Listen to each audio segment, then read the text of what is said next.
Hello guys, in this video I am going to show you how to enable the congestion detour on highways function in the IGO Navigation application. But first I just want to mention, don't forget to subscribe to my channel, because at 10,000 subscribers I am going to show you my whole YouTube revenue statistics and growth strategy, as well as how to make money online. Let's jump into it.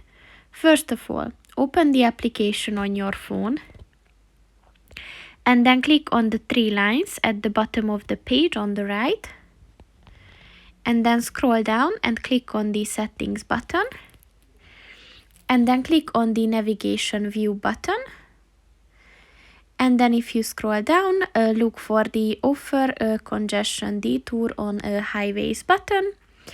And in order to enable it, just click on the white square next to it. And once it turns green and it says on, it means that the function is enabled.